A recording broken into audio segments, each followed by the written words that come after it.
Assalamualaikum warahmatullahi wabarakatuh. Saya Meira. Di sini saya akan melanjutkan membaca buku Thinking Fast and Slow karya Daniel Kahneman. Kali ini saya akan melanjutkan membacakan bab 30, bab 31, dan bab 32. Bagi kalian yang ingin memberikan saran atau merekomendasikan buku untuk saya baca, kalian bisa tulis di kolom komentar. Terima kasih. Bab 30. Peristiwa langka. Saya mengunjungi Israel beberapa kali. Pada suatu masa ketika bom bunuh diri di bus relatif sering terjadi, walau tentu saja cukup jarang terjadi secara mutlak. Secara keseluruhan terjadi 23 ledakan bom bunuh diri antara Desember 2001 dan September 2004 dengan korban tewas total 236 orang. Jumlah orang yang naik bus tiap hari di Israel kira-kira 1,3 juta pada waktu itu.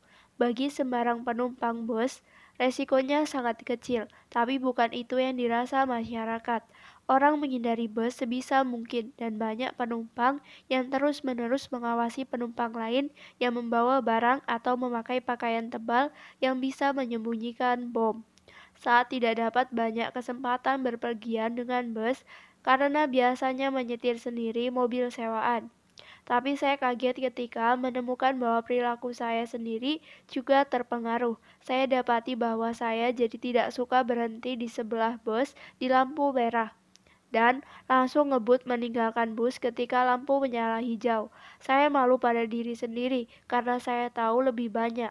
Saya tahu bahwa resikonya benar-benar bisa diabaikan dan bahwa efek apapun tindakan saya bakal menetapkan bobot keputusan yang kelewat tinggi. Bagi suatu probabilitas sangat kecil, saya malah lebih mungkin cedera dalam kecelakaan ketika menyetir dibanding kalau berhenti di sebelah bus. Tapi sikap saya menghindari bus tak termotivasi perhitungan rasional agar bertahan hidup.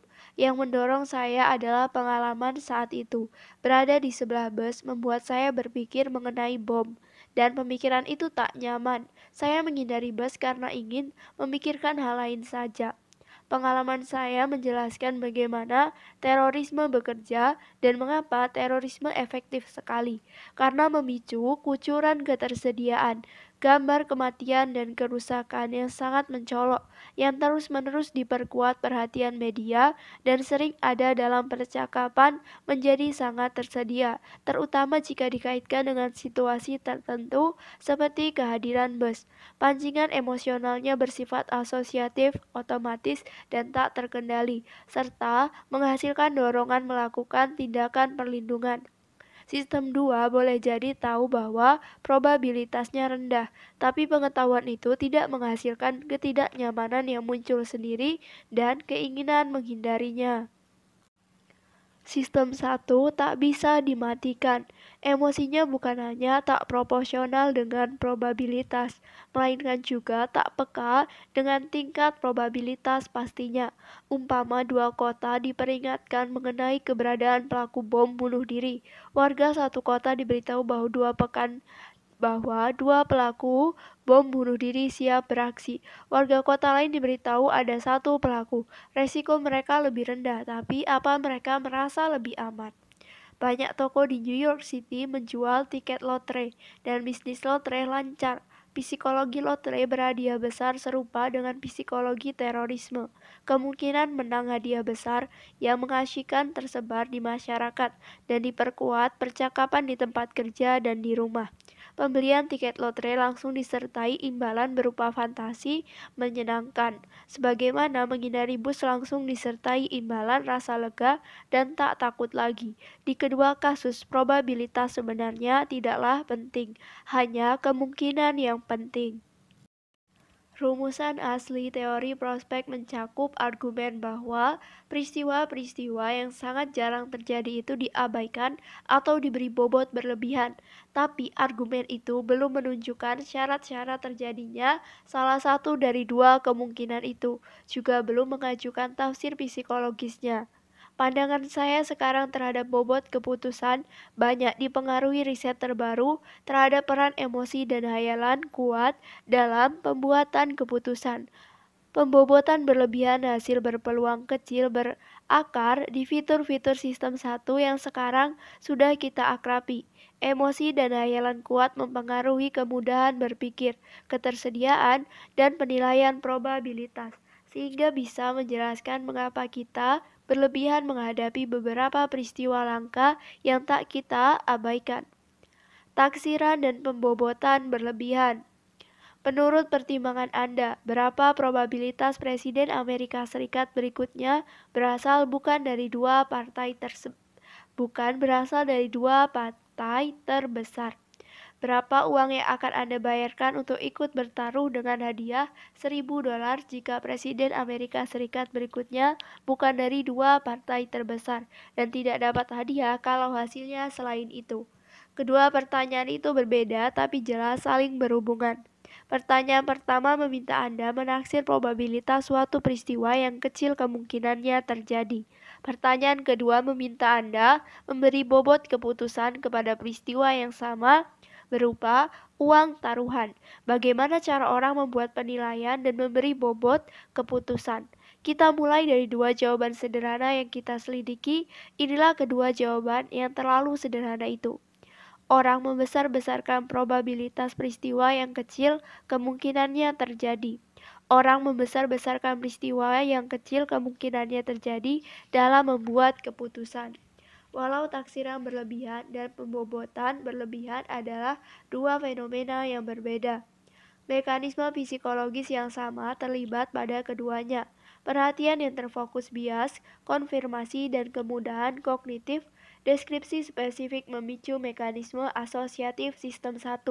Ketika berpikir mengenai kecilnya kemungkinan calon presiden yang bukan dari dua partai terbesar Amerika menang pemilu, sistem asosiatif Anda bekerja dalam mode membenarkan yang biasa, secara selektif mengambil bukti, contoh, dan gambaran yang bakal membuat pernyataan itu benar. Prosesnya bias tapi bukan hayalan. Anda mencari skenario yang bisa diterima dan cocok dengan batas-batas realitas. Anda tidak menghayalkan ada peri yang memenangkan calon presiden dari partai kecil. Pertimbangan probabilitas Anda ujung-ujungnya ditentukan oleh kemudahan kognitif yang membuat skenario masuk akal terpikirkan. Anda tak selalu berfokus ke peristiwa yang diminta ditaksir. Jika peristiwa sasaran sangat mungkin terjadi, Anda berfokus ke alternatifnya. Simak contoh ini. Berapa probabilitas seorang bayi yang lahir di rumah sakit setempat dipulangkan dalam waktu 3 hari? Anda diminta menaksir probabilitas bayi pulang, tapi Anda hampir pasti memperhatikan peristiwa-peristiwa yang bisa menyebabkan bayi tidak pulang dalam waktu normal. Akal budi kita punya kemampuan berguna untuk spontan berfokus kepada apapun yang ganjil, berbeda, atau tak biasa. Dengan cepat, Anda menyadari bahwa di Amerika Serikat, standar di berbagai negara bisa beda. Normalnya bayi boleh dibawa pulang 2 atau 3 hari sesudah lahir. Jadi perhatian Anda beralih ke alternatif tak normalnya. Peristiwa yang kecil kemungkinannya menjadi fokus. Heuristik ketersediaan mungkin diangkat. Pertimbangan Anda barangkali ditentukan oleh jumlah skenario masalah medis yang Anda buat dan kemudahan kemunculan skenario-skenario itu dalam benak. Karena Anda berada dalam mode pembenaran, ada peluang besar perkiraan Anda atas frekuensi masalah terlalu tinggi. Probabilitas suatu peristiwa yang jarang terjadi paling mungkin dibesar-besarkan ketika alternatifnya tak dijelaskan lengkap. Contoh favorit saya berasal dari penelitian yang dilakukan psikolog Craig Fogg ketika dia masih menjadi mahasiswa Amos. Fogg merekrut penggemar olahraga bola basket profesional dan meminta beberapa pertimbangan dan keputusan mengenai pemenang playoff NBA. Dia secara khusus meminta mereka menaksir probabilitas ke-8 tim peserta playoff memenangi playoff. Kemenangan tiap tim menjadi peristiwa fokus.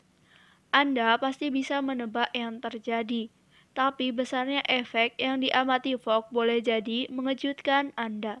Bayangkan seorang penggemar yang diminta menaksir peluang Chicago Bulls memenangi turnamen. Peristiwa fokusnya didefinisikan dengan jelas, tapi alternatifnya satu dari 7 tim lain menang. Kurang jelas dan kurang mudah dibayangkan. Ingatan dan hayalan si penggemar yang beroperasi dalam mode pembenaran, mencoba membangun kemenangan Bulls ketika orang yang sama kemudian diminta menaksir peluang Lakers. Aktivasi selektif yang sama akan bekerja mendukung Lakers. 8 tim bola basket profesional terbaik di Amerika Serikat sama-sama hebat dan bisa saja membayangkan bahkan tim yang relatif lemah di antara 8 menjadi juara. Hasilnya pertimbangan probabilitas yang dibuat secara berturut-turut untuk 8 tim kalau dijumlah menjadi 240%. Pola itu tentu absurd karena jumlah peluang ke-8 peristiwa itu mesti 100%. Keabsurdan hilang ketika orang-orang yang sama ditanyai apakah pemenangnya dari wilayah timur atau barat. Peristiwa fokus dan alternatifnya sama-sama spesifik dalam pertanyaan itu, dan pertimbangan probabilitas keduanya ketika dijumlah menjadi 100%. Untuk menilai bobot keputusan, Fogg juga mengajak para penggemar bola basket bertaruh pada hasil turnamen. Mereka memberi nilai uang yang setara dengan tiap taruhan. Jumlah uang yang sama menariknya dengan bertaruh di pilihan tertentu. Yang menang taruhan akan mendapat $160. Jumlah uang taruhan total untuk ke-8 tim adalah $287. Seseorang yang bertaruh ke-8 tim bakal pasti rugi $127. Para penggemar bola basket itu pasti tahu ada 8 tim dalam turnamen dan rata-rata hasil kalau bertaruh di 8 tim pilihan tidak bisa melebihi $160. Tapi mereka tetap saja memberi bobot berlebihan. Para penggemar bukan hanya membesar-besarkan probabilitas peristiwa yang mereka jadikan fokus, mereka juga berlebihan dalam bertaruh pada peristiwa-peristiwa itu. Temuan-temuan itu memberi keterangan baru terhadap sesat pikir perencanaan dan perwujudan. Optimisme lainnya, keberhasilan pelaksanaan suatu rencana itu spesifik dan mudah dibayangkan ketika kita mencoba memperkirakan hasil suatu proyek. Sementara itu kegagalan rencana itu tak jelas karena ada banyak sekali caranya.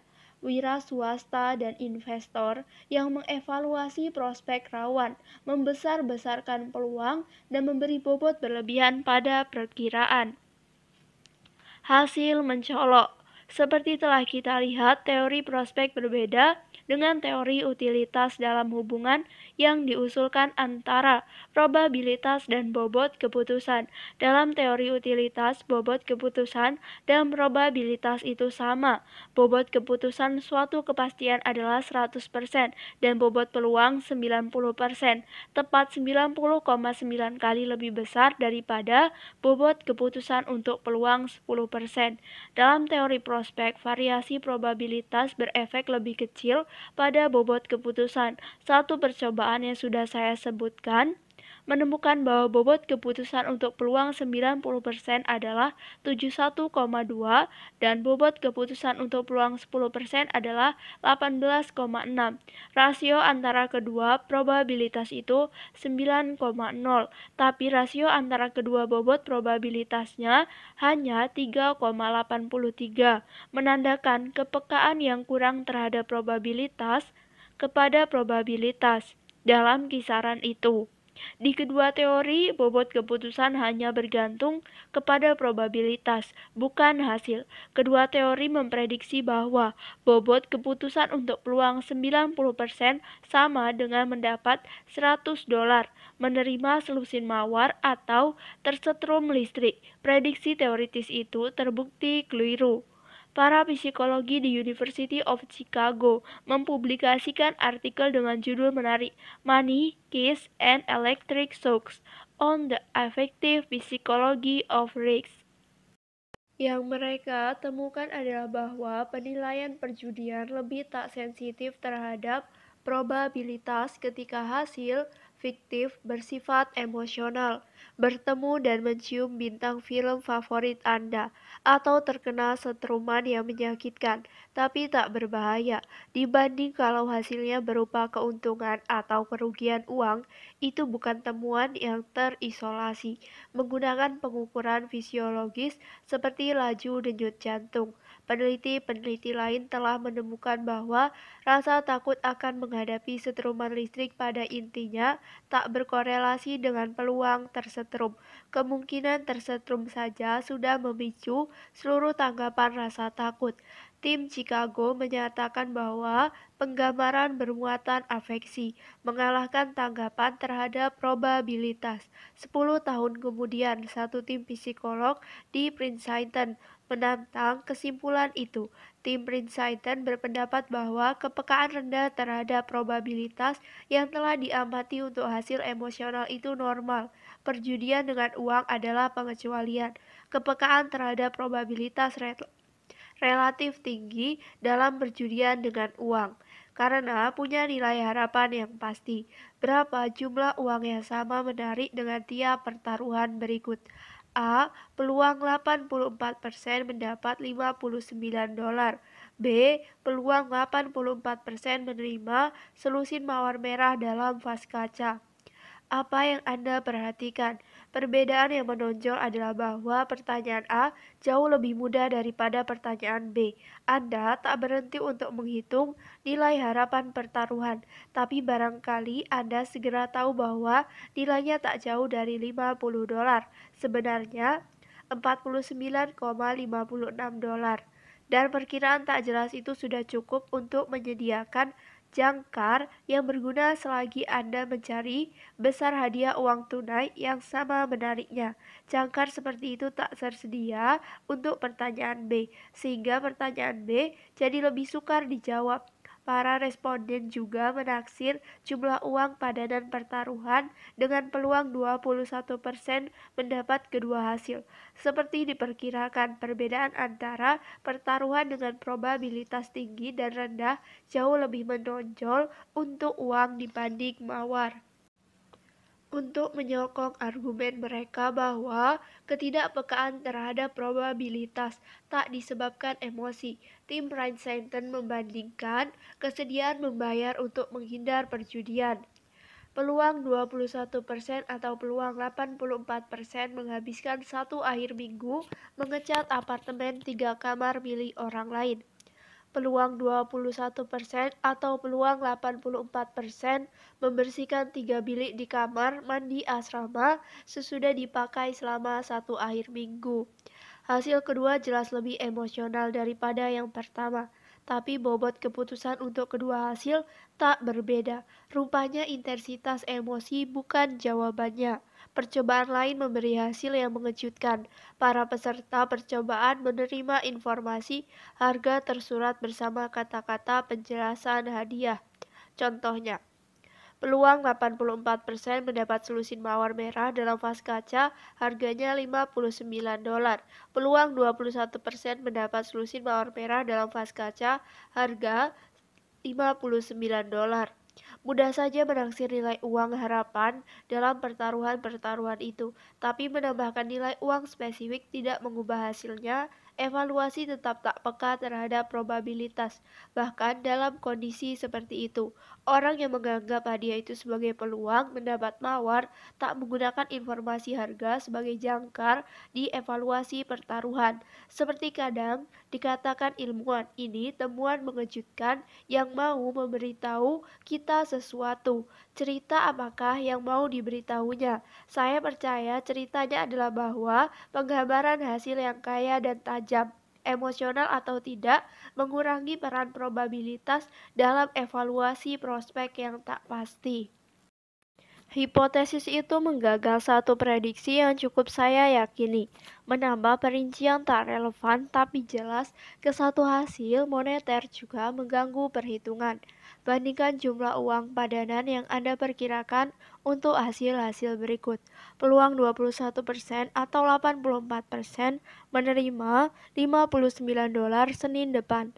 peluang 21% atau 84% menerima amplop karton biru besar berisi $59 Senin depan. Hipotesis barunya adalah bahwa akan terjadi ketidakpekaan lebih kecil terhadap probabilitas di kasus kedua, karena amplop biru menimbulkan penggambaran yang lebih kaya dan jelas dibanding gagasan abstrak sejumlah uang. Anda membayangkan peristiwa itu dalam benak dan gambaran jelas hasilnya ada di sana, biarpun Anda tahu probabilitasnya kecil. Kemudahan kognitif membantu efek kepastian juga. Ketika memikirkan gambaran jelas suatu peristiwa, kemungkinan peristiwa itu tak terjadi juga digambarkan dengan jelas dan diberi bobot terlalu besar. Kombinasi efek kemungkinan yang menguat dengan efek kepastian yang menguat hanya menyisakan sedikit ruang untuk perubahan bobot keputusan antara peluang 21% dan 84%. Probabilitas jelas, gagasan bahwa kelancaran, kejelasan, dan lain-lain dan kemudahan membayangkan berpengaruh pada bobot keputusan mendapat dukungan dari banyak pengamatan lain. Para peserta satu percobaan terkenal disuruh memilih mengambil kelereng dari salah satu di antara dua wadah dan akan mendapat hadiah kalau mengambil kelereng merah. Wadah A berisi 10 kelereng, 1 merah. Wadah B berisi 100 kelereng, 8 merah. Wadah mana yang bakal Anda pilih? Peluang menang adalah 10% di wadah A, 8% di wadah B. Jadi membuat pilihan yang benar seharusnya gampang, tapi ternyata tidak. Sekitar 30% sampai 40% mahasiswa memilih wadah dengan jumlah kelereng merah lebih besar, bukan wadah yang memberi peluang yang menang lebih besar. Seymour Epstein menyatakan bahwa hasil itu menggambarkan ciri pengolahan dangkal sistem 1 yang dia sebut sistem eksperiensial. Seperti bisa Anda perkirakan, pilihan-pilihan bodoh yang dibuat orang dalam situasi seperti itu telah menarik perhatian banyak peneliti. Bias itu sudah diberi beberapa nama. Mengikuti Paul Slovic, saya akan menyebutnya pengabaian penyebut. Jika perhatian Anda tertarik oleh kelereng yang memberi kemenangan, Anda tidak memperhatikan jumlah kelereng yang tak memberi kemenangan. Penggambaran yang tajam mendukung pengabaian penyebut, setidaknya sebagaimana saya alami. Ketika berpikir mengenai wadah berisi 10 kelereng, saya melihat satu kelereng merah di tengah latar belakang samar kelereng-kelereng putih. Ketika berpikir mengenai wadah berisi 100 kelereng, saya melihat 8 kelereng pemberi kemenangan di tengah latar belakang samar kelereng-kelereng putih, yang menciptakan harapan lebih besar. Kejelasan kelereng memberi kemenangan meningkatkan bobot keputusan peristiwa itu, meningkatkan efek kemungkinan. Tentu saja, efek kepastian pun demikian. Jika saya punya peluang 90% mendapat hadiah, peristiwa tidak mendapat hadiah akan lebih menonjol jika 10 dari 100 kelereng itu kalah dibanding kalau 1 dari 10 kelereng itu memberi hasil yang sama. Gagasan pengabaian penyebutan membantu menjelaskan mengapa perbedaan cara menyampaikan risiko punya pengaruh yang sangat berbeda-beda. Anda membaca bahwa satu vaksin yang melindungi anak dari penyakit fatal punya risiko 0,001% menyebabkan cacat tetap. Risiko itu tampak kecil. Sekarang simak penjabaran lain risiko yang sama. 1 dari 100.000 anak yang divaksin akan cacat tetap. Pernyataan kedua memberi suatu pengaruh yang tak diberikan pernyataan pertama kepada pikiran Anda, memunculkan gambaran anak cacat akibat vaksin. 99.999 anak yang menerima vaksin dengan aman memudar di latar belakang. Sebagaimana diprediksi, pengabaian penyebut peristiwa berprobabilitas rendah diberi bobot terlalu besar ketika dijabarkan berdasarkan frekuensi relatif.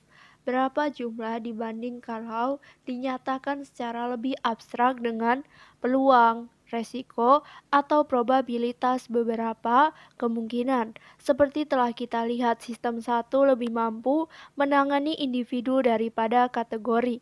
Efek format frekuensi itu besar.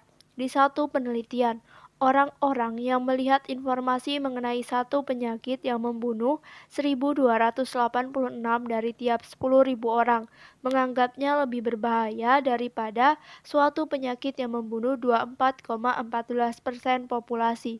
Penyakit pertama tampak lebih mengancam daripada penyakit kedua, walau resiko penyakit pertama hanya separuh resiko penyakit kedua. Dalam demonstrasi pengabaian penyebut yang lebih gamblang lagi, penyakit yang membunuh 1.286 dari tiap 10.000 orang dianggap lebih berbahaya daripada penyakit yang membunuh 24,4 dari 100. Efek itu pasti berkurang atau hilang jika para peserta diminta membuat perbandingan langsung antara kedua rumusan itu. Suatu tugas yang jelas meminta keterlibatan sistem 2. Namun, kehidupan biasanya adalah percobaan antar subjek. Saat kita hanya melihat satu rumusan, diperlukan sistem 2 yang luar biasa aktif untuk membuat rumusan-rumusan alternatif terhadap yang Anda lihat agar bisa menimbulkan tanggapan yang berbeda. Para psikolog forensik dan psikiater berpengalaman tak kebal terhadap efek format penjelasan resiko. Di satu percobaan, para profesional mengevaluasi apakah sudah aman apabila seorang pasien, Mr. Janes yang punya riwayat melakukan kekerasan diizinkan keluar dari rumah sakit jiwa. Informasi yang mereka terima berisi penilaian seorang pakar terhadap resiko. Statistika yang sama dijabarkan dengan dua cara. Pasien seperti Mr. Janes diperkirakan punya probabilitas 10% melakukan satu tindakan kekerasan terhadap orang lain selama bulan-bulan pertama sesudah keluar. Dari tiap 100 pasien seperti Mr. Janes, 10 diperkirakan melakukan satu tindakan kekerasan terhadap orang lain dalam bulan-bulan pertama sesudah keluar.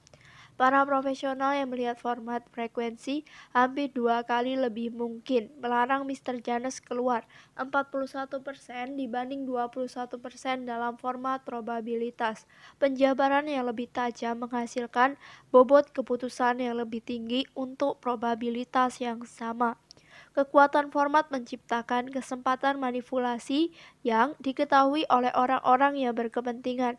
Slovic dan para koleganya mengutip satu artikel yang menyatakan bahwa kira-kira 1.000 pembunuhan tiap tahun dilakukan di seluruh negara ini oleh orang-orang sakit mental serius yang tak minum obat. Cara lain menyampaikan fakta yang sama adalah bahwa 1.000 dari 273 juta orang Amerika akan mati dengan cara demikian tiap tahun.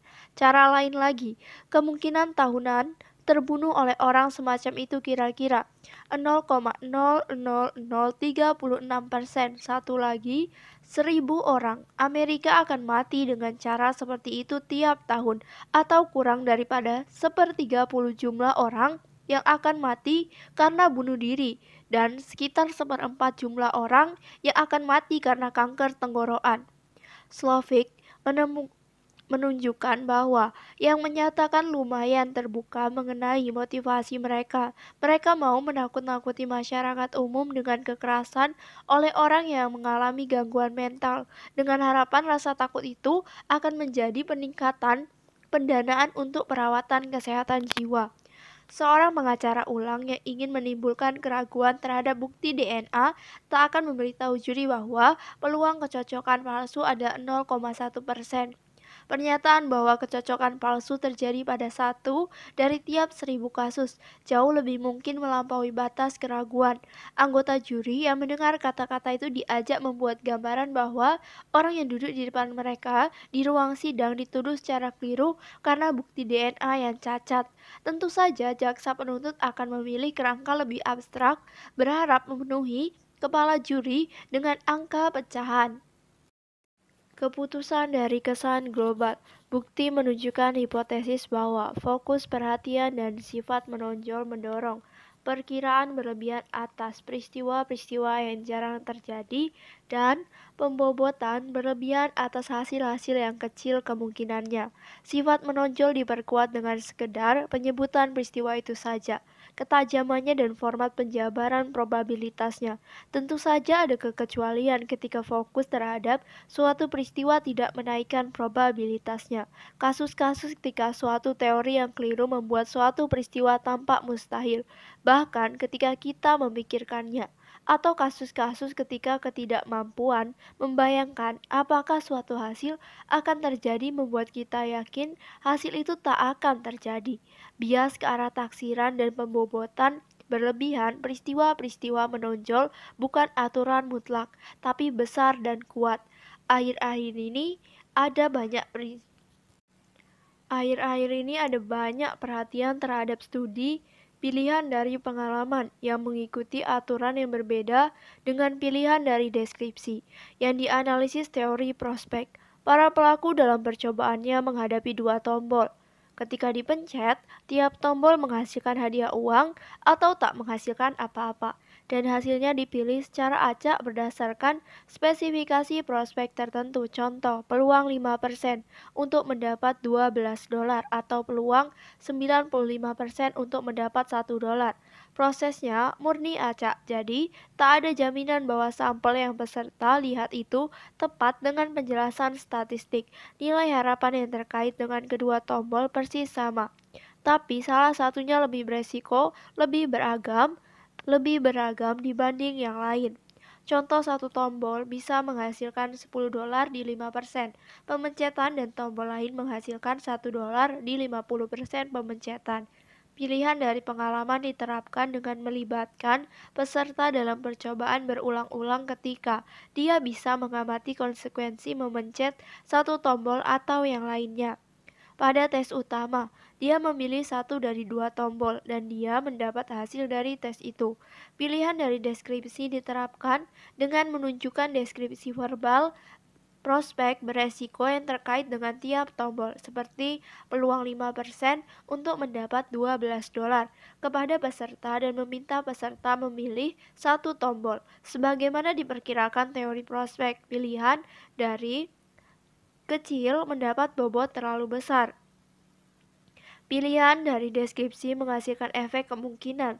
Hasil berkemungkinan kecil mendapat bobot terlalu besar relatif terhadap probabilitasnya. Sementara itu, pembobotan berlebihan tak pernah diamati di pilihan dari pengalaman. Sementara bobot kurang itu bisa terjadi.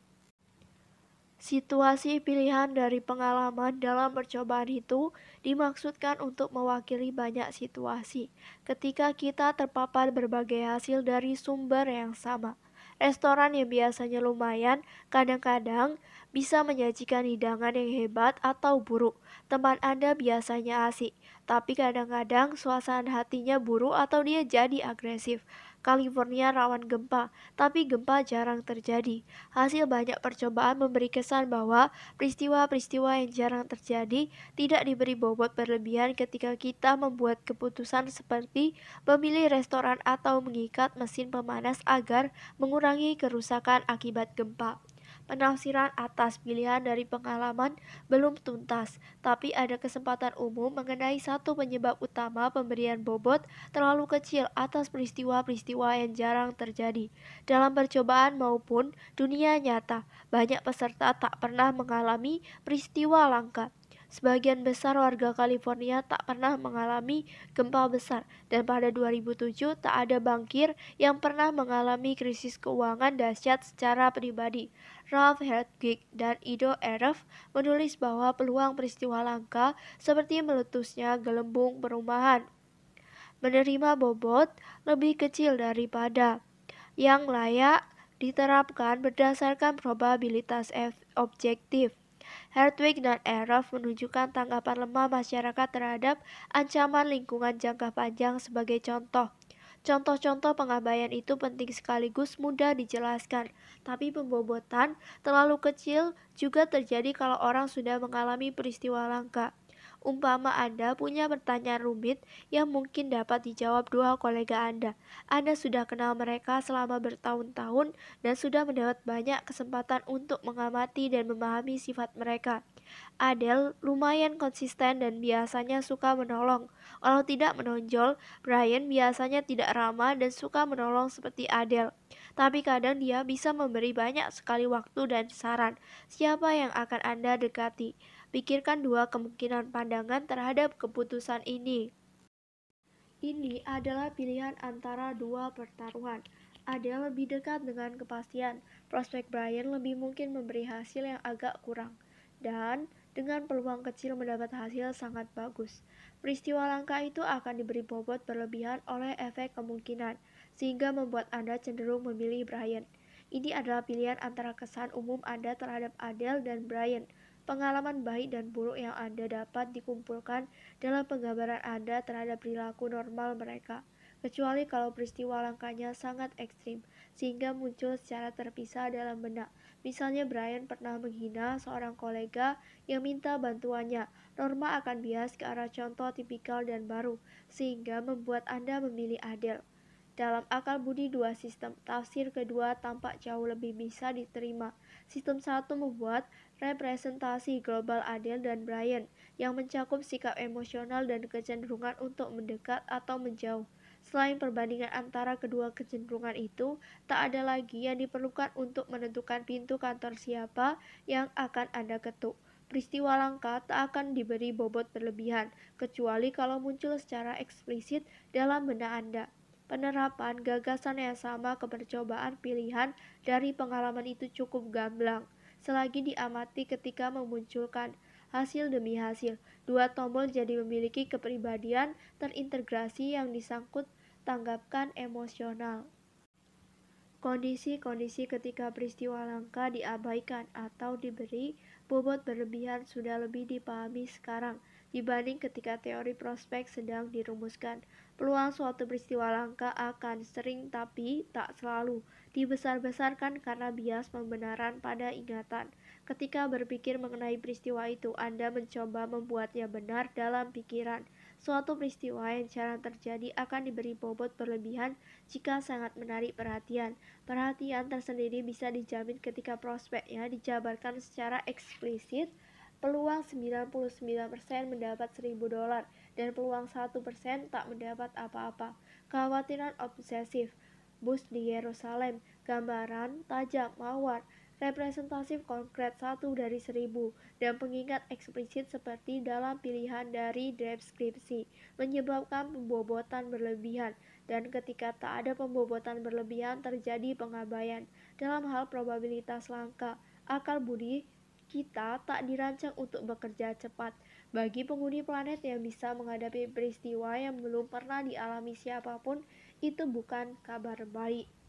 Bicara tentang peristiwa langka, tsunami itu jarang sekali terjadi bahkan di Jepang, tapi penggambarannya sangat kuat dan menggugah sehingga wisatawan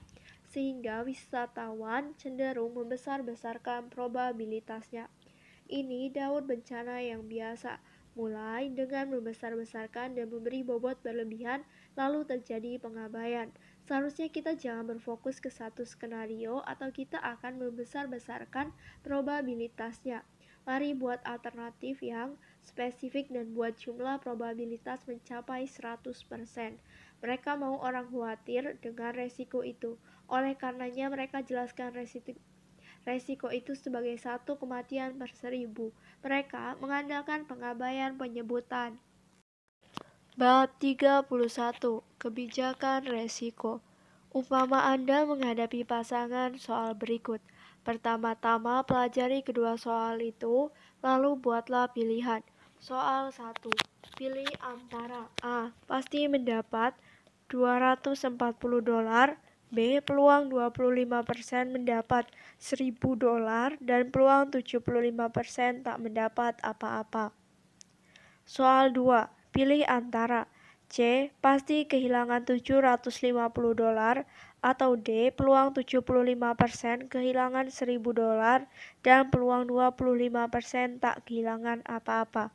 Pasangan soal memilih itu punya tempat istimewa dalam sejarah teori prospek dan memberi pelajaran baru bagi kita mengenai rasionalitas. Selagi Anda membaca kedua soal, reaksi awal Anda terhadap kepastian A dan C adalah tertarik ke A dan menghindari C.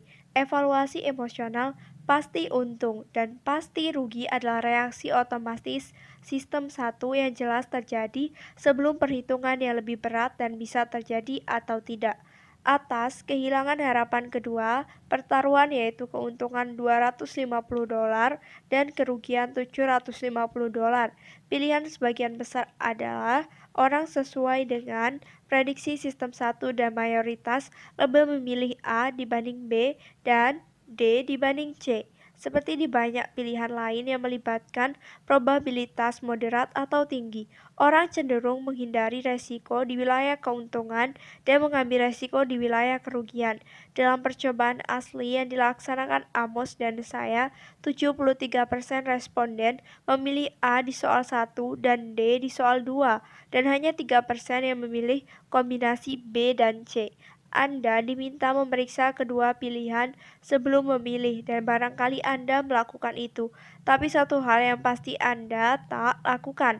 Anda tak menghitung kemungkinan hasil keempat kombinasi pilihan A dan C, A dan D, B dan C, B dan D, untuk menentukan kombinasi mana yang Anda paling sukai. Preferensi terpisah Anda untuk kedua soal itu meyakinkan secara intuitif dan tak ada alasan untuk memperkirakan preferensi terpisah dapat mengarah ke masalah. Selain itu, penggabungan kedua soal keputusan adalah kerja berat yang bakal membuat pensil dan kertas Anda tak melakukannya. Sekarang, pikirkan soal pilihan berikut.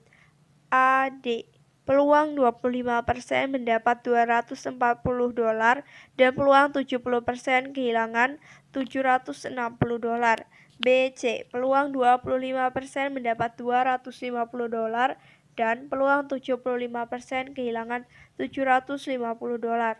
Pilihan ini mudah. B, C mendominasi A, D, istilah teknis bagi satu pilihan yang tegas-tegas lebih unggul daripada pilihan lain. Anda sudah tahu apa yang kemungkinan terjadi. Pilihan domain di AD adalah kombinasi dua pilihan yang ditolak di pasangan soal keputusan pertama yang hanya dipilih 30%, responden dalam penelitian awal kami. Pilihan inferior BC dipilih oleh 73% responden. Lebar, lebar, atau sempit. Set pilihan itu punya banyak pelajaran bagi kita mengenai batas-batas rasionalitas manusia. Salah satunya, set itu membantu kita melihat apa sebenarnya konsistensi logis preferensi manusia. Hayalan tanpa harapan. Lihat lagi soal terakhir yang mudah. Akankah Anda membayangkan kemungkinan mengurangi soal pilihan yang gamblang itu menjadi sepasang soal yang bakal menyebabkan mayoritas orang memilih pilihan inferior? Secara umum itu benar.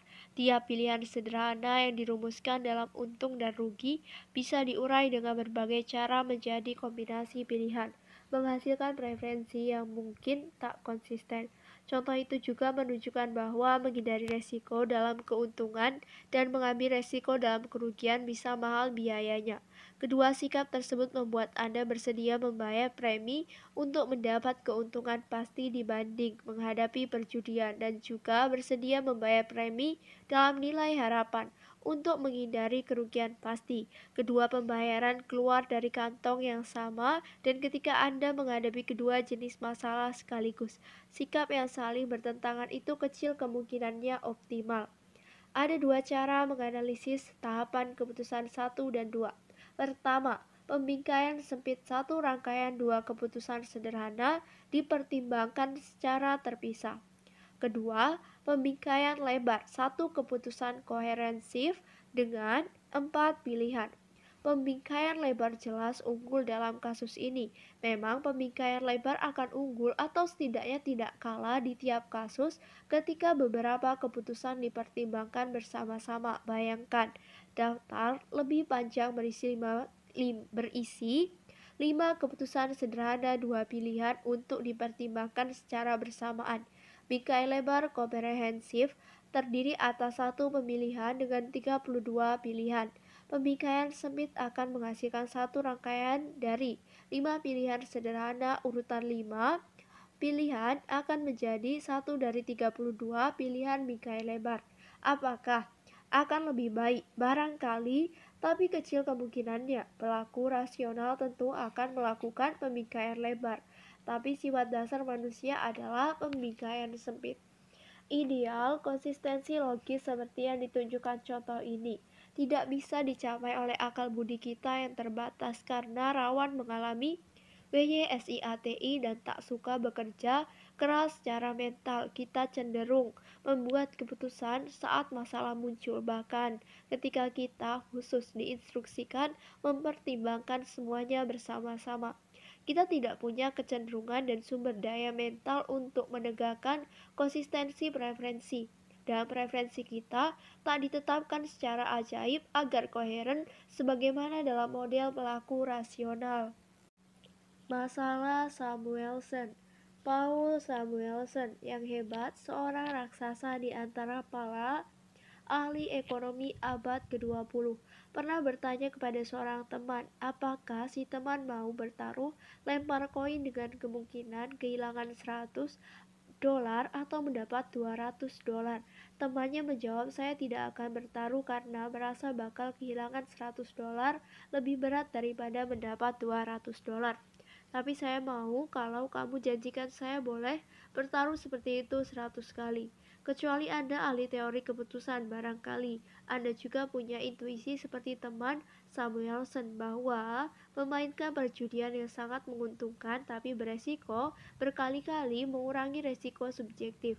Samuelson menganggap jawaban temannya menarik dan kemudian menganalisisnya. Dia membuktikan bahwa dalam beberapa kondisi sangat khusus, seseorang pencari utilitas maksimal yang menolak satu pertaruhan seharusnya menolak juga tawaran banyak pertaruhan serupa. Luar biasanya, Samuelson tampak tak keberatan dengan kenyataan bahwa pembuktiannya yang tentu saja valid mengarah ke kesimpulan yang bertentangan dengan akal sehat, kalau bukan rasionalitas. Tawaran 100 pertaruhan yang sangat menarik sehingga tak ada orang waras yang bakal menolaknya. Matthew Rabin dan Richard Thaler menunjukkan bahwa agregasi perjudian 100 kali taruhan 50-50 kalah. $100 menang, $200 punya hasil harapan $5.000 dengan peluang hanya 1/2300 rugi berapapun dan hasilnya 1/62.000 rugi di atas $1.000. Tentu saja inti pernyataan mereka adalah jika teori utilitas bisa konsisten. Tentu saja inti pernyataan mereka adalah jika teori utilitas bisa konsisten dengan preferensi konyol itu dalam semua keadaan pasti. Ada yang salah padanya sebagai model pilihan rasional. Samuelson belum melihat pembuktian Rabin mengenai konsekuensi absurd ketidaksukaan rugi yang sangat besar terhadap pertaruhan kecil. Tapi dia bakal tidak kaget karenanya. Kesediaan Samuelson mempertimbangkan kemungkinan bahwa menolak semua taruhan itu rasional menjadi bukti kuatnya genggaman model rasional.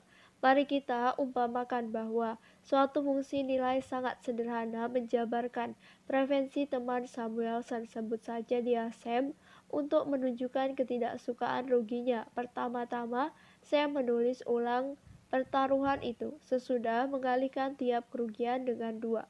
Lalu dia menghitung nilai harapan taruhan yang sudah ditulis ulang. Ini hasilnya untuk 1, 2, atau 3 kali percobaan. Hasil yang diperoleh dengan susah payah itu cukup memberikan kejutan. Terdapat gambar tabel, saya akan meletakkannya di description box. Bisa Anda lihat di tabel itu bahwa pertaruhan awalnya punya nilai harapan 50. Namun, satu kali lemparan itu tak bernilai bagi Sam karena dia merasakan sakitnya kehilangan $1. Itu 2 kali lipat gembiranya mendapatkan $1.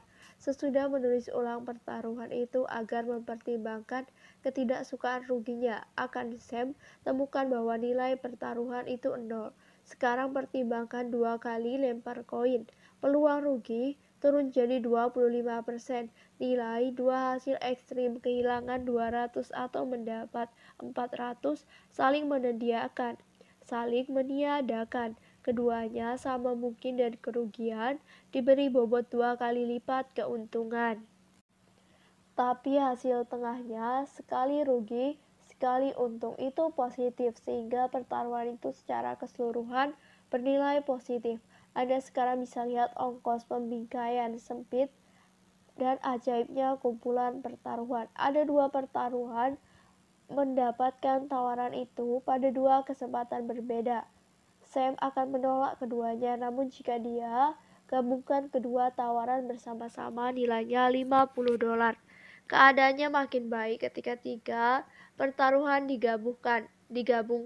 Hasil-hasil ekstrimnya masih saling meniadakan, tapi sudah menjadi makin tak penting. Lemparan ketiga walau tak bernilai kalau sendirian telah menambah $6,250 ke nilai total kumpulan pertaruhan ketika Sam ditawari melempar koin 5 kali. Nilai harapan tawarnya menjadi $250, probabilitas ruginya $18,75 dan pandanannya dalam uang tunai adalah $203.125. Aspek menarik dalam cerita ini adalah Sam tetap sedang cepat mengurangi probabilitas rugi dan tampak ketidaksukaan rugi terhadap referensinya juga berkembang. Sekarang saya mau berceramah kepada Sam jika dia menolak tawaran satu kali saja, pertaruhan sangat menguntungkan. Dan kepada Anda jika Anda seperti dia punya ketidaksukaan rugi yang tak beralasan. Saya bersimpati dengan ketidaksukaan Anda rugi dalam berjudi, tapi sikap itu membuat Anda kehilangan uang. Mohon perhatikan pertanyaan ini. Apa nyawa Anda tinggal sedikit lagi?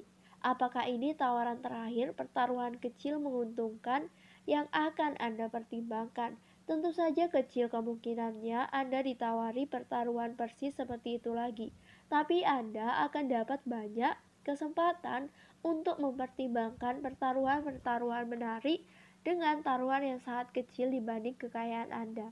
Anda bisa mendapat keuntungan uang yang besar jika Anda bisa melihat tiap-tiap pertaruhan itu sebagai bagian sekumpulan pertaruhan kecil dan mengulang mantra yang akan mendekatkan Anda dengan rasionalitas ekonomi. Untung sedikit, rugi sedikit. Tujuan utama mantra itu adalah mengendalikan tanggapan emosional Anda ketika benar-benar rugi. Jika Anda bisa menganggapnya efektif, ingat-ingatlah mantra itu ketika memutuskan apakah mau menerima resiko kecil dengan nilai harapan positif atau tidak. Ingat syarat berikut ketika menggunakan mantra. Mantra manjur ketika pertaruhan-pertaruhan benar-benar terpisah satu sama lain, tidak berlaku ke beberapa investasi di industri yang sama yang bakal rugi berbarengan. Mantra hanya manjur ketika kemungkinan kerugian tak menyebabkan Anda mengkhawatirkan total kekayaan Anda. Jika Anda menganggap kerugian sebagai kabar buruk cukup besar terhadap masa depan ekonomi Anda, hati-hati. Mantra jangan diterapkan untuk jangka panjang ketika probabilitas menangnya sangat kecil pada tiap pertaruhan. Jika bisa memiliki disiplin emosional yang dibutuhkan aturan ini, Anda tak akan pernah mempertimbangkan satu pertaruhan kecil secara terisolasi atau merasa tak mau rugi menghadapi pertaruhan kecil sampai Anda sekarat, dan ketika itu pun Anda tetap merasa demikian. Nasihat itu tidak bisa diikuti. Para pialang pengalaman di pasar uang hidup menurutinya tiap hari, membentengi diri dari rasa sakit karena rugi dengan pembingkaian lebar. Seperti sudah disebutkan, sekarang kita tahu bahwa subjek percobaan dapat hampir dihilangkan rasa tak mau ruginya dalam konteks tertentu dengan membujuk mereka untuk berpikir seperti pedagang. Sebagaimana pelaku jual beli kartu bisbol berpengalaman yang tak rentan terkena efek pusaka seperti pemula. Para mahasiswa membuat keputusan beresiko menerima atau menolak pertaruhan yang dapat menyebabkan rugi dengan berbagai instruksi. Dalam kondisi pembingkaian sempit, mereka disuruh buat keputusan seolah itu satu-satunya keputusan dan menerima emosi. Instruksi untuk pembingkaian lebar suatu keputusan antara lain. Bayangkan diri sebagai pedagang. Anda sering melakukan ini dan anggap sebagai satu dari banyak keputusan keuangan yang akan digabungkan menjadi satu portofolio. Para pelaku percobaan mengukur tanggapan emosional peserta terhadap untung dan rugi dengan ukuran fisiologis, termasuk perubahan sifat penghantaran listrik pada kulit yang digunakan dalam deteksi kebohongan, sebagaimana diperkirakan. Pembingkaian lebar menumpulkan reaksi emosional terhadap rugi dan meningkatkan kesediaan mengambil resiko. Perpaduan ketidaksukaan rugi dan pembingkaian sempit adalah kutukan yang mahal. Investor individual bisa menghindari kutukan itu, mendapat manfaat emosional pembingkaian lebar sambil menghemat waktu dan menghindari rasa sakit dengan tidak sering-sering memeriksa investasinya. Mengikuti naik turun harian itu merugikan karena rasa sakit akibat rugi kecil-kecil yang sering terjadi melebihi rasa gembira akibat untung kecil-kecil yang juga sering terjadi. Satu kali tiap 3 bulan itu cukup dan boleh jadi lebih dari cukup untuk investor individual. Selain memperbaiki mutu emosional kehidupan, sikap sengaja menghindari hasil jangka pendek, memperbaiki mutu keputusan dan hasil. Reaksi tipikal jangka pendek terhadap kabar buruk adalah meningkatkannya rasa tak mau rugi. Investor yang mendapat umpan balik berupa kumpulan menerima kabar buruk yang lebih jarang cenderung lebih sedikit mengalami ketidaksukaan rugi dan akhirnya jadi lebih kaya. Anda juga menjadi lebih jarang mengacak-ngacak portofolio tanpa diperlukan jika Anda tak tahu bagaimana perkembangan tiap saham di dalamnya tiap hari, atau tiap minggu, atau bahkan tiap bulan. Komitmen untuk tak berubah posisi selama periode tertentu sama dengan mengunci suatu investasi, memperbaiki prestasi keuangan. Kebijakan resiko. Pembuatan keputusan yang rawan melakukan pembingkaian sempit membentuk satu preferensi tiap kali menghadapi pilihan beresiko. Mereka lebih banyak punya kebijakan resiko yang diterapkan secara rutin ketika ada masalah semacam itu.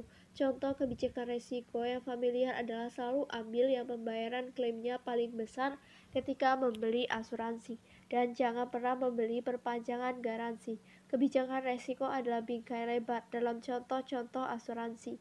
Anda memperkirakan kemungkinan hilangnya seluruh pembayaran klaim atau kerusakan barang yang tak diasuransikan.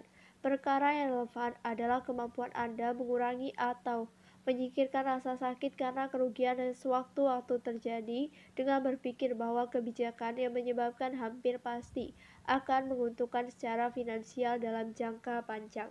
Suatu kebijakan resiko yang mengumpulkan beberapa keputusan itu sepadan dengan pandangan dari luar terhadap masalah-masalah perencanaan yang sudah saya bahas.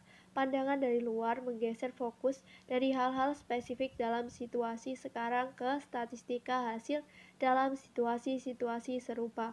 Kebijakan resiko adalah bingkai lebar yang memasukkan sesuatu pilihan yang beresiko ke dalam satu set pilihan serupa. Pandangan dari luar dan kebijakan resiko adalah penangkal dua bias yang mempengaruhi banyak keputusan.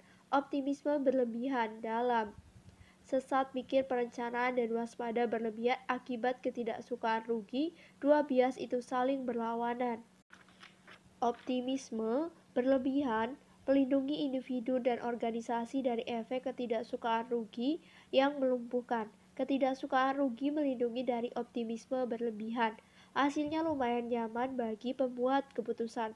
Orang-orang optimis percaya bahwa keputusan yang dibuat lebih bijak daripada sebenarnya, dan pembuat keputusan yang tak mau rugi dengan tepat menolak usul kurang baik yang bisa saja diterima. Tentu saja tidak ada jaminan bias-bias itu akan saling meniadakan di semua situasi. Organisasi yang dapat menyingkirkan optimisme berlebihan dan ketidaksukaan rugi berlebihan harusnya melakukannya.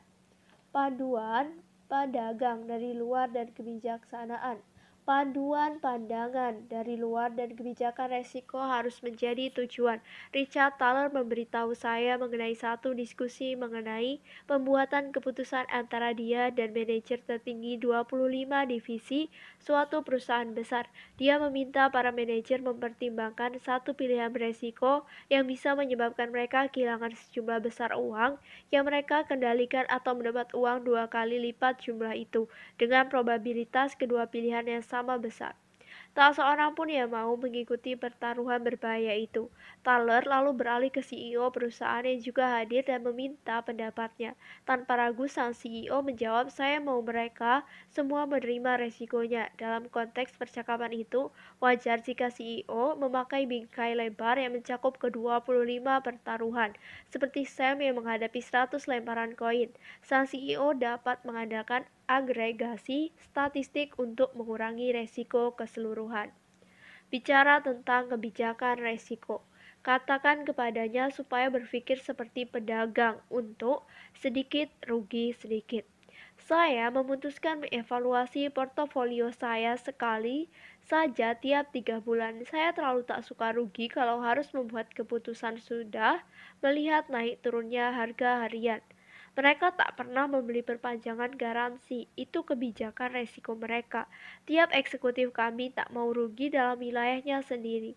Itu wajar, tapi akibatnya organisasi ini kurang banyak mengambil resiko.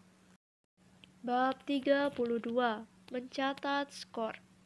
Kecuali bagi orang sangat miskin yang pendapatannya hanya untuk bertahan hidup.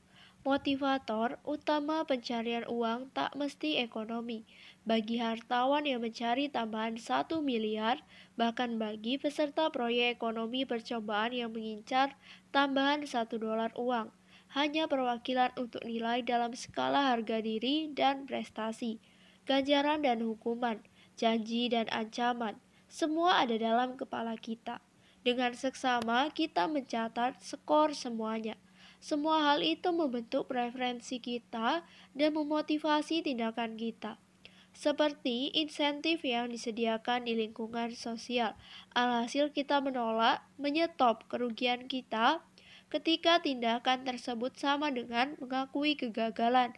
Kita bisa menjauhi tindakan yang dapat mengarah ke penyesalan, dan kita menarik garis hayal tapi tegas antara pengabaian dan perintah. Tidak berbuat dan berbuat, karena rasa tanggung jawab lebih besar pada satu pilihan dibanding yang lainnya. Mata uang pamungkas yang memberi imbalan atau hukuman sering bersifat emosional. Suatu bentuk pertukaran mental yang tak pelak lagi menciptakan konflik kepentingan ketika individu bertindak sebagai pelaku yang mewakili suatu organisasi.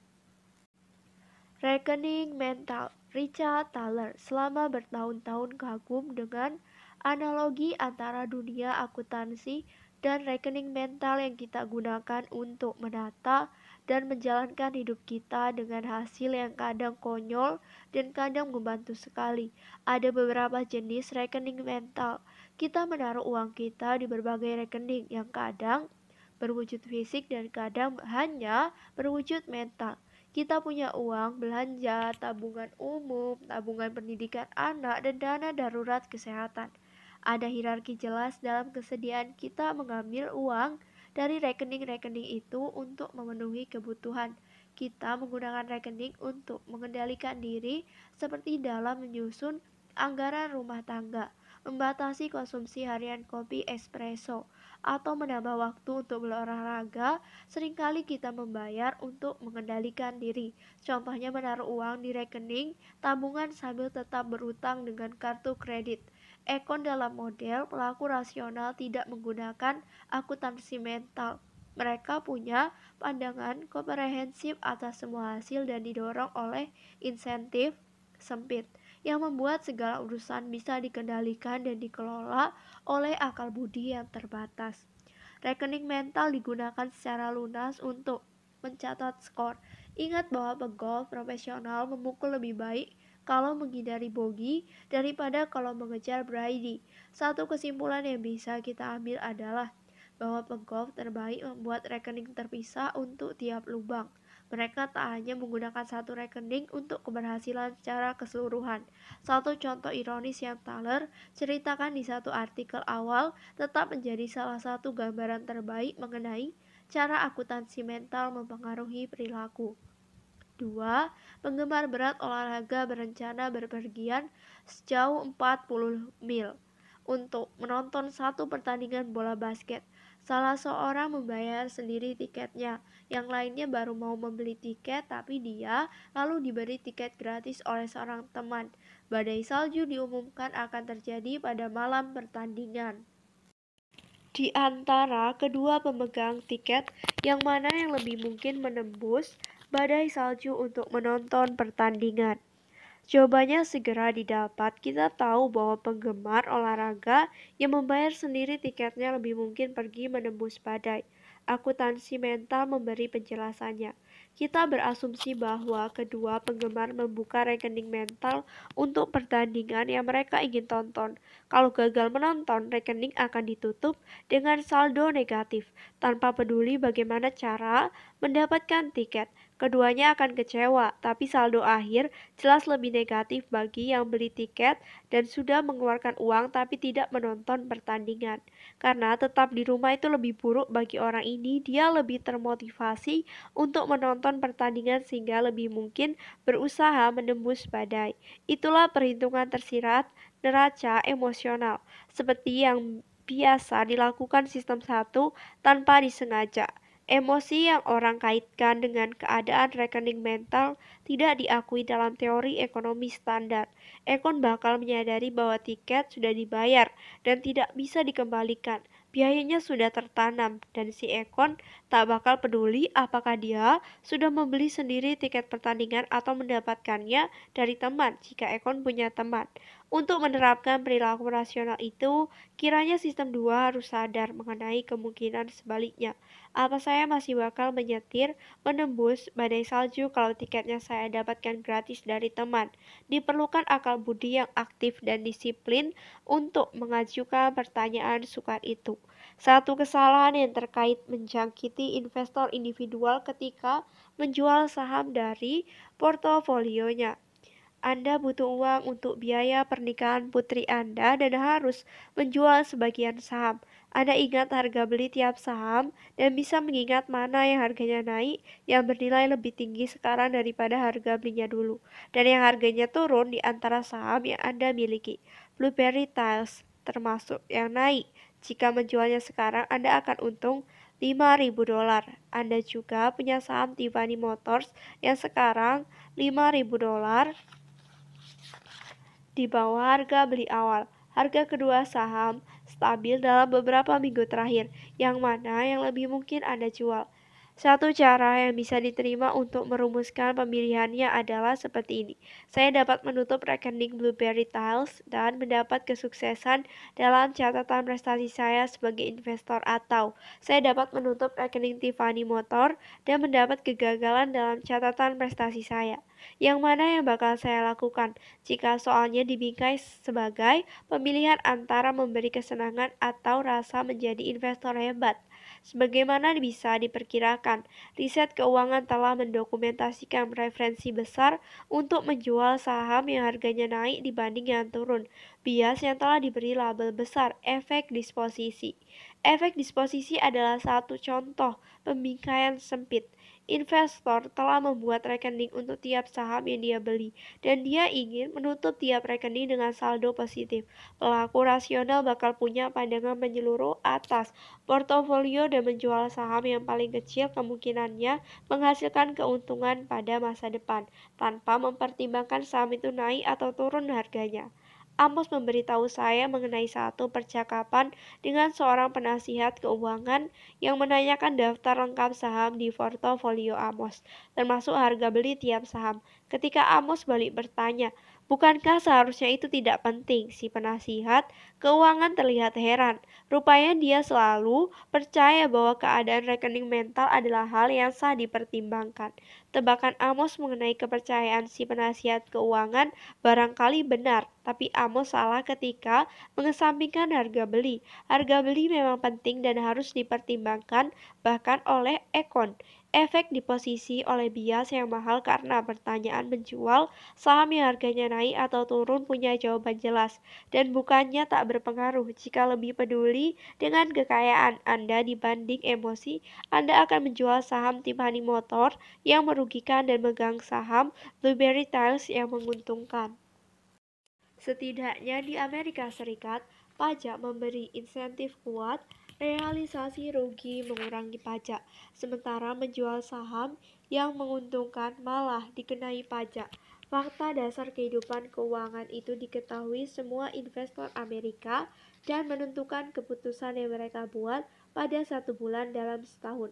Investor Amerika menjual lebih banyak saham rugi pada Desember. Ketika mereka memikirkan pajak, tentu saja intensif pajak berlaku sepanjang tahun.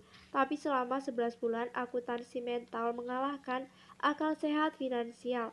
Alasan lain yang menentang penjualan saham menguntungkan adalah anomali pasar yang terdokumentasi baik bahwa saham yang baru naik harganya akan cenderung terus naik harganya, setidaknya untuk jangka pendek. Efek keseluruhannya besar. Harapan keuntungan sesudah pajak dari menjual saham Tiffany bukan BlueBerry adalah 3,4% pada tahun berikutnya. Menutup satu rekening mental dengan saldo positif itu menyenangkan, tapi ada harganya. Kesalahannya tak akan dilakukan ekon, dan investor berpengalaman yang menggunakan sistem 2 lebih jarang mengalaminya dibanding pemula. Pembuat keputusan yang rasional hanya tertarik dengan konsekuensi masa depan investasi sekarang. Membenarkan kesalahan terdahulu tak menjadi perhatian ekon. Keputusannya untuk menanam tambahan andil dalam rekening yang rugi. Ketika ada pilihan investasi yang lebih baik, dikenal sebagai sesat pikir biaya tertanam, suatu kesalahan mahal yang diamati dalam keputusan besar dan kecil. Mengendarai mobil menembus badai salju karena sudah beli tiket adalah kesalahan biaya tertanam. Bayangkan satu perusahaan yang sudah mengeluarkan 50 juta dolar untuk satu proyek. Proyeknya sekarang sudah terlambat dari jadwal dan perkiraan hasil akhirnya lebih kecil dibanding ketika pada tahap perencanaan awal. Investasi tambahan 60 juta dolar diperlukan agar proyek bisa tetap berjalan. Usul alternatifnya adalah menginvestasikan jumlah yang sama ke proyek baru yang sekarang tampak bisa menghasilkan keuntungan lebih besar. Apa yang akan dilakukan perusahaan itu? Sering sekali, suatu perusahaan yang terkena biaya tertanam lantas menyetir menembus badai salju, memilih membuang uang daripada menerima rasa malu menutup rekening yang merugikan. Situasi ini ada di sel atas kanan di pola 4, ketika pilihannya antara kerugian pasti dan pertaruhan tak menguntungkan yang lebih sering dipilih secara tak bijak. Kenaikan komitmen ke usaha yang gagal adalah kesalahan dari sudut pandang perusahaan, tapi belum tentu kesalahan dalam sudut pandang seorang eksekutif yang memiliki proyek gagal itu. Membatalkan proyek akan menimbulkan noda permanen di riwayat si eksekutif, dan kepentingan pribadinya barangkali paling terlayani kalau dia berjudi terus dengan sumber daya organisasi sambil berharap bisa mengembalikan investasi awal, atau setidaknya menunda hari penghabisan. Dengan adanya biaya tertanam insentif si eksklusif tidak sejalan dengan tujuan perusahaan dan kepentingan pemegang saham. Ini satu tipe permasalahan yang dikenal sebagai masalah agen. Dewan komisaris tahu mengenai konflik-konflik semacam itu dan sering mengganti CEO yang dibebani keputusan terdahulu dan enggan menghentikan kerugian.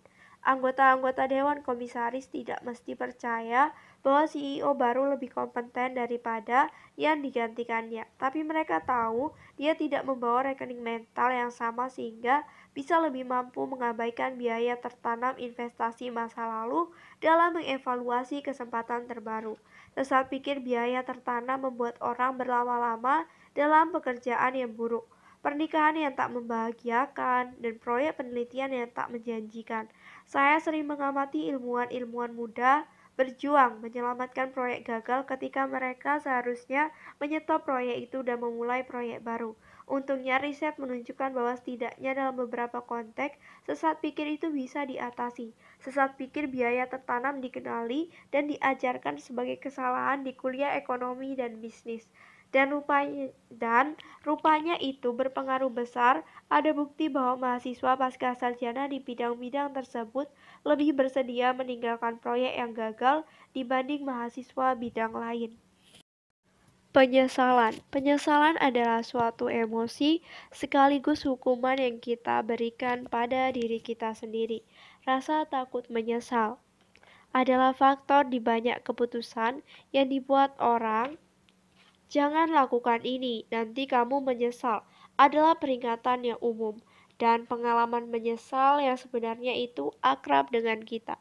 Keadaan emosional tersebut telah dijabarkan dengan baik oleh dua psikolog Belanda yang menyatakan bahwa penyesalan disertai perasaan bahwa seharusnya kita tahu lebih baik dengan perasaan yang merasuk dengan pemikiran mengenai kesalahan yang dibuat dan kesempatan-kesempatan yang hilang dengan kecenderungan untuk menghukum diri sendiri dan memperbaiki kesalahan, dan keinginan membatalkan yang sudah terjadi dan mendapatkan kesempatan kedua.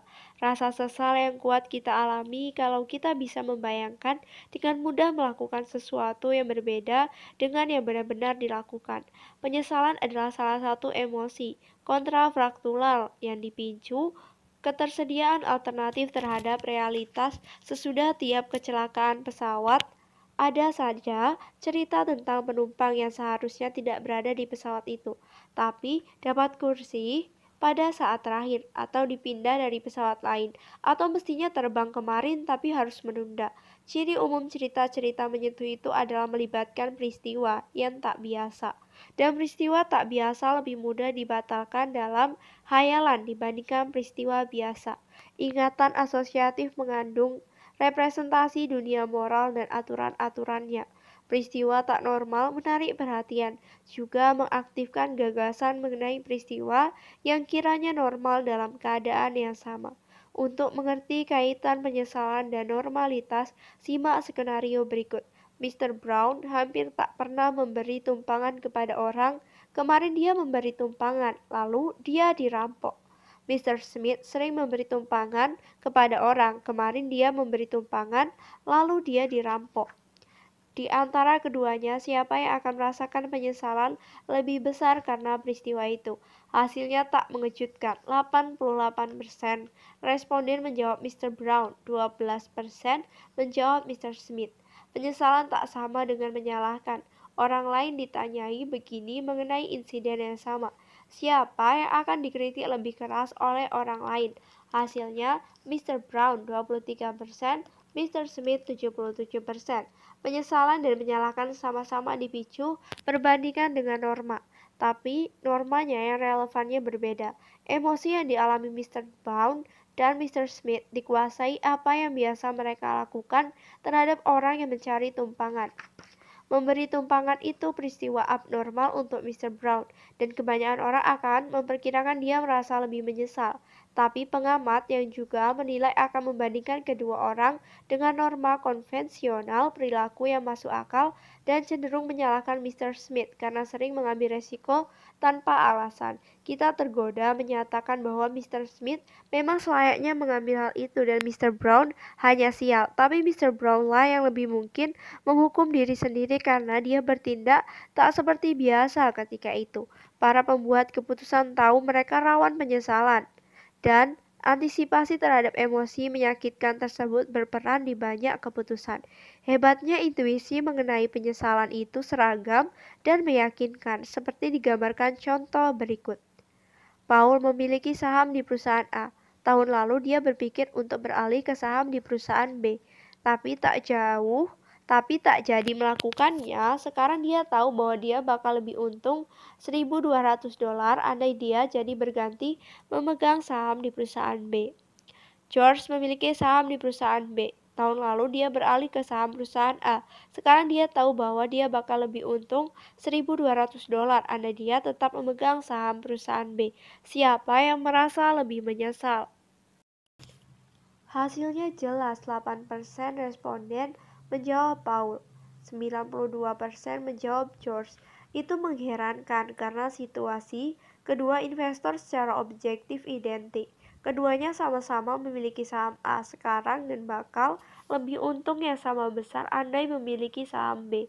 Satu-satunya perbedaan adalah bahwa George bertindak, sementara Paul tak bertindak. Contoh kecil itu menggambarkan cerita lebih besar.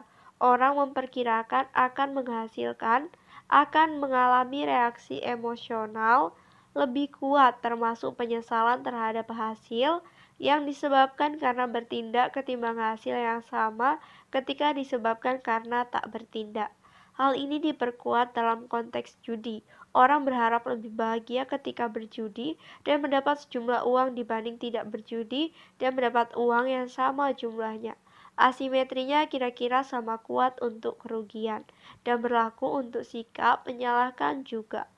Kuncinya bukan perbedaan antara pengabaian dan perintah, melainkan perbedaan antara keadaan biasa dan tindakan yang menyimpang dari keadaan biasa. Ketika kita menyimpang dari keadaan biasa, kita bisa mudah membayangkan norma, dan jika norma dikaitkan dengan konsekuensi buruk, kesenjangan antara keduanya bisa menjadi sumber emosi yang menyakitkan. Keadaan biasa ketika memiliki saham adalah tak menjualnya.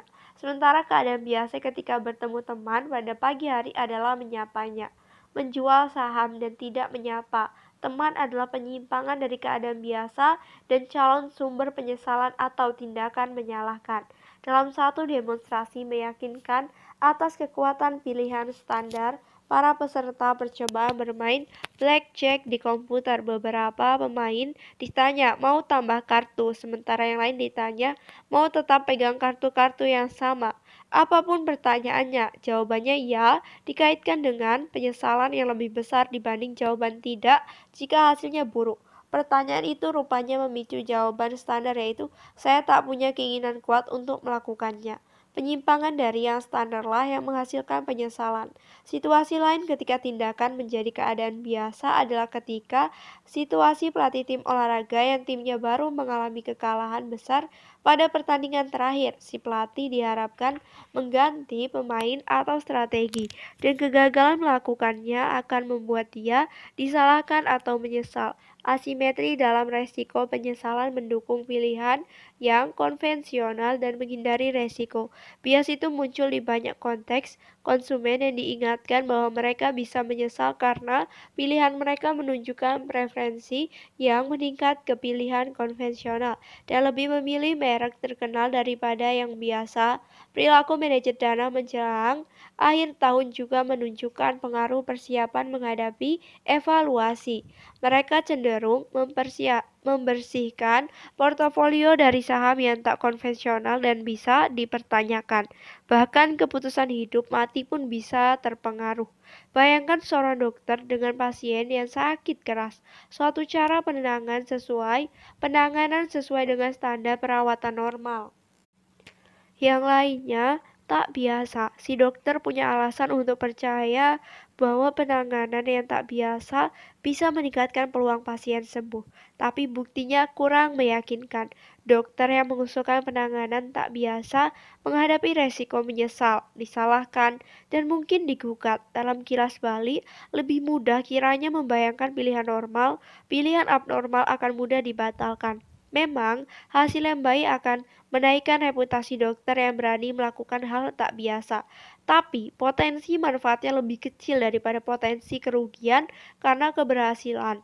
Biasanya hasil yang lebih normal daripada kegagalan. Tanggung jawab. Kerugian diberi bobot setidaknya 2 kali lipat keuntungan. Di beberapa konteks, pilihan antara pertaruhan, efek pusaka, dan reaksi terhadap perubahan harga. Koefisien ketidaksukaan rugi jauh lebih tinggi di beberapa situasi. Khususnya Anda boleh jadi lebih tak mau rugi untuk aspek-aspek kehidupan Anda yang lebih penting daripada uang, seperti kesehatan. Selanjutnya, keengganan Anda untuk menjual barang-barang yang Anda anggap pusaka penting meningkat drastis ketika tindakan itu bisa membuat Anda bertanggung jawab atas suatu hasil yang sangat buruk.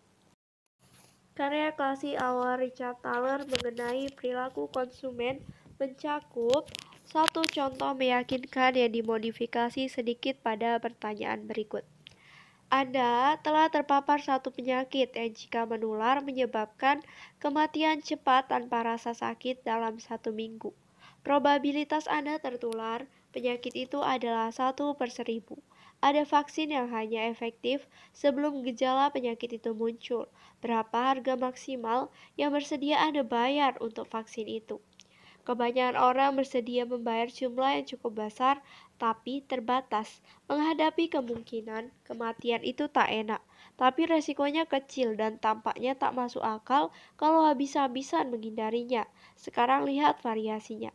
Diperlukan peserta untuk penelitian penyakit itu. Resikonya adalah mendapat peluang 1/1000 tertular penyakit tersebut. Berapa bayaran minimal yang bakal Anda minta agar Anda bersedia ikut program ini? Anda tidak diperbolehkan membeli vaksin. Seperti bisa Anda perkirakan, bayaran yang diminta para peserta jauh lebih tinggi daripada harga yang mau mereka bayar untuk vaksin. Thaler melaporkan secara informal bahwa resiko tipikalnya adalah sekitar 50/1. Harga jual sangat tinggi itu mencerminkan dua ciri persoalan ini. Pertama, kita dianggap seharusnya tak menjual kesehatan. Transaksi itu tidak dianggap sah dan keengganan terlibat diungkapkan dalam permintaan bayaran tinggi. Barangkali yang paling penting adalah Anda akan bertanggung jawab kalau hasilnya buruk. Anda tahu bila suatu pagi bangun dan merasakan gejala yang menandakan Anda akan segera mati.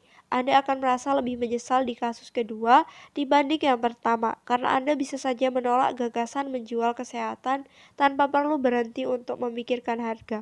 Anda bisa saja tetap ada pilihan standar dan tak melakukan apa-apa, dan kemungkinan itu akan menghantui Anda sepanjang sisa hidup. Survei reaksi orang tua terhadap satu obat membasmi serangga yang berpotensi berbahaya, yang sebelumnya sudah disebut, juga mencakup pertanyaan mengenai ketersediaan menerima resiko yang meningkat. Para peserta survei diminta membayangkan bahwa mereka menggunakan obat serangga dengan risiko kasus keracunan 15/10.000 botol. Obat serangga yang lebih murah juga tersedia dengan peningkatan resiko dari 15 ke 16/10.000 botol. Para orang tua diminta pendapat mengenai berapa perbedaan harga yang bakal membuat mereka beralih membeli produk yang lebih murah dan lebih tak aman. Lebih dari 2/3 orang tua dalam survei menjawab bahwa mereka tak bakal membeli produk baru itu. Berapapun harganya, jelas mereka tak suka gagasan menukar keamanan anak dengan uang. Minoritas yang menyatakan perbedaan harga bisa membuat mereka beralih menetapkan jumlah yang lebih besar dibanding kenaikan harga yang bersedia mereka bayar untuk perbaikan keamanan produk. Siapapun bisa mengerti dan bersimpati dengan keengganan para orang tua menukar bahkan sedikit saja peningkatan resiko terhadap anak dengan uang. Tapi perlu diperhatikan bahwa sikap tersebut tak koheren dengan berpotensi merusak keamanan mereka yang kita hendak lindungi. Orang tua yang paling penyayang pun terbatas sumber daya waktu dan uangnya untuk melindungi anak. Rekening mental penjagaan keselamatan anak punya anggaran terbatas dan tampaknya masuk akal apabila sumber daya tersebut dikerahkan dengan cara menghasilkan manfaat sebesar-besarnya. Uang yang dapat dihemat dengan menerima peningkatan kecil pada resiko keracunan obat serangga jelas bisa digunakan untuk mengurangi resiko anak menghadapi bahaya lain, barangkali untuk membeli kursi, mobil yang lebih aman atau penutup stop kontak. Pertukaran tabu yang menolak peningkatan resiko apapun bukanlah cara ampuh menggunakan anggaran keselamatan. Malah penolakan itu boleh jadi didorong rasa takut menyesal yang egois, bukan keinginan mengoptimalkan keamanan anak. Pemikiran bagaimana kalau yang muncul di benak tiap orang tua yang sengaja melakukan pertukaran seperti itu adalah gambaran rasa menyesal atau malu yang bakal dia rasakan andai kata terjadi musibah akibat obat membasmi serangga. Ketidaksukaan yang kuat terhadap pertukaran peningkatan resiko dengan keuntungan lain yang terjadi dalam skala besar dalam hukum dan pertarungan yang mengatur resiko. Tren tersebut lebih kuat di Eropa, tempat prinsip kehati-hatian dini yang mencegah tindakan apapun yang bisa menimbulkan kerusakan adalah doktrin yang diterima umum. Dalam konteks peraturan, prinsip kehati-hatian dini menimpakan keseluruhan beban pembuktian keamanan kepada siapapun yang melakukan tindakan yang bisa membahayakan orang atau lingkungan. Banyak badan internasional telah menyatakan bahwa ketidakadaan bukti ilmiah potensi bahaya belum menjadi pembenaran untuk mengambil resiko. seperti ditunjukkan ahli hukum Cass Santein. Prinsip kehati-hatian di sini itu mahal, dan kalau ditafsirkan secara sempit bisa melumpuhkan. Sustain menyebutkan serangkaian inovasi yang tak bakal lolos prinsip itu, termasuk pesawat terbang, pendingin udara, antibiotika, mobil, klorin, vaksin cacar, bedah jantung terbuka, radio, lemari pendingin, vaksin cacar air, dan sinar X. Versi kuat, prinsip kehati-hatian di sini jelas tak bisa dipertahankan, tapi peningkatan ketidaksukaan rugi tertanam dalam satu intuisi moral yang kuat dan terbesar dan tersebar luas asalnya dari sistem satu. Dilema antara sikap moral yang sangat tak mau rugi dan manajemen risiko yang efisien tak punya solusi yang sederhana dan meyakinkan. Kita menghabiskan sebagian besar hari mengantisipasi dan mencoba menghindari rasa sakit emosional yang kita timbulkan kepada diri sendiri. Seserius apa seharusnya kita menghadapi hasil yang tak kasat mata itu? Hukuman dan sekali-kali imbalan dari diri sendiri yang kita alami selagi kita menghitung skor kehidupan kita. Ekon seharusnya tak punya semua itu, dan manusia pun berat memilikinya. Rasa sakit emosional menimbulkan tindakan-tindakan yang merusak kekayaan individu, keampuhan kebijakan, dan kemaslahan masyarakat. Tapi emosi penyesalan dan tanggung jawab moral itu nyata, dan kenyataan bahwa Ekon tidak memiliki keduanya mungkin tak relevan. Khususnya beralasankah apabila pilihan kita dipengaruhi antisipasi penyesalan. Kerentanan menyesal seperti kerentanan pingsan adalah kenyataan hidup yang harus dihadapi. Jika Anda seorang introvert yang cukup kaya dan berhati-hati, boleh jadi Anda mampu membeli kemewahan portofolio yang meminimalkan perkiraan yang penyesalan biarpun tidak memaksimalkan perolehan kekayaan. Anda juga bisa melakukan tindakan-tindakan pencegahan yang akan melindungi Anda dari penyesalan. Barangkali yang paling berguna adalah terang-terangan mengakui bahwa Anda menghindari penyesalan. Jika Anda bisa ingat ketika keadaan memburuk bahwa Anda sudah memikirkan kemungkinan menyesal sebelum memutuskan, Anda mungkin akan lebih sedikit menyesal. Sebaiknya Anda juga tahu bahwa penyesalan dan bias kilas balik akan datang bersamaan. Jadi, apapun yang bisa Anda lakukan untuk menghalangi kilas balik bisa membantu. Kebijakan pribadi saya untuk menghindari kilas balik adalah dengan bersikap sangat hati-hati atau sebaliknya sangat santai ketika membuat keputusan dengan konsekuensi jangka panjang. Kilas balik makin buruk ketika Anda baru berpikir sedikit dan cukup untuk berkata kelak, saya hampir membuat pilihan yang lebih baik.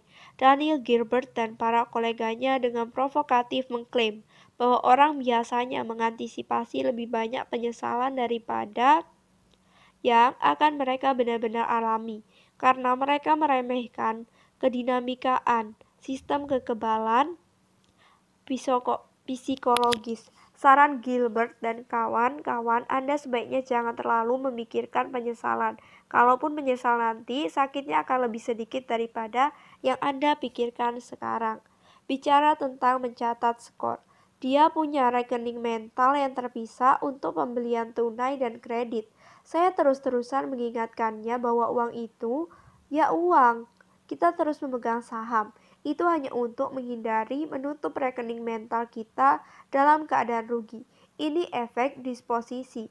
Kami menemukan satu masakan yang enak sekali di restoran itu dan tak pernah mencoba yang lain, supaya tidak menyesal.